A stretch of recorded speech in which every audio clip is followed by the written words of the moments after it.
எப்போவுமே முட்டை மிட்டாய் ஆர்டர் இருந்துச்சுன்னா நான் வீட்டில் என் பையனுக்கு செய்கிற நெய்யை தான் அதில் யூஸ் பண்ணுவேன்.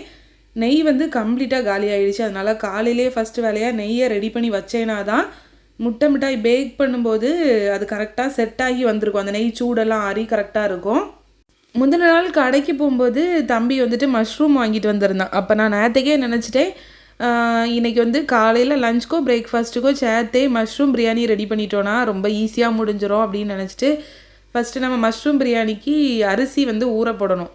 எங்கள் வீட்டில் யாருக்குமே பாஸ்மதி அரிசி பிடிக்கவே செய்யாதுங்க. ஜீரக சம்பா அரிசி தான் எப்போவுமே பிரியாணிக்கு யூஸ் பண்ணுவோம்.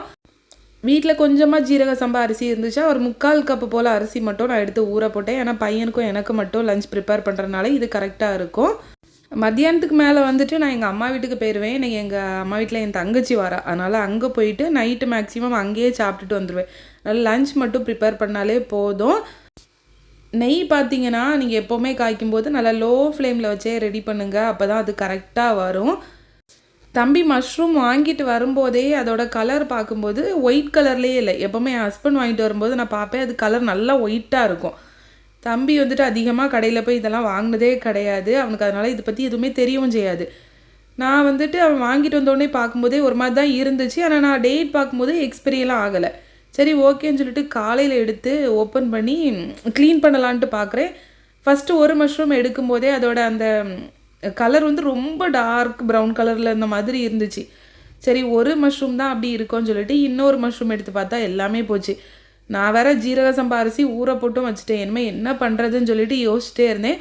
அப்புறம் வந்துட்டு நான் ஜீரக சம்பா அரிசி கூடாலேயே கொஞ்சம் பாசிப்பருப்பு ஊற போட்டு ரசம் சாதம் மாதிரி பண்ணிடலாம் அப்படின்ட்டு அதை ரெடி பண்ணுறதுக்கு ஸ்டார்ட் பண்ணிட்டேன். ஏன்னா நம்ம அரிசியையும் வேஸ்ட் பண்ண முடியாது. அதனால ரசம் சாதமே பண்ணிட்டேன். லாஸ்ட்டாக பையனுக்கு ஸ்கூலுக்கு ரசம் சாதம் செஞ்சு கொடுத்துருந்தேன்ல, அப்போ ரொம்பவே பிடிச்சிருந்து அப்படின்னு சொல்லியிருந்தான். அதனால் இன்றைக்கும் செய்யுங்க அப்படின்னு சொன்னனால அதையே செஞ்சு முடிச்சாச்சு.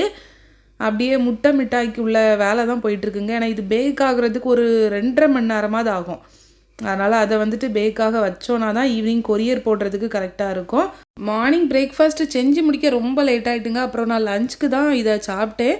ரச சாதமும் சிக்கன் பாப்கார்னும் தான் ரெடி பண்ணி லஞ்சை முடிச்சாச்சு. காலையில் பிரேக்ஃபாஸ்ட் செய்கிறதுக்கு ரொம்பவே லேட் ஆகிடுச்சு. அதனால் பையனுக்கு பாலில் சாக்கோஸ் போட்டு கொடுத்துட்டு நான் காஃபி மட்டும்தான் குடிச்சிருந்தேன்.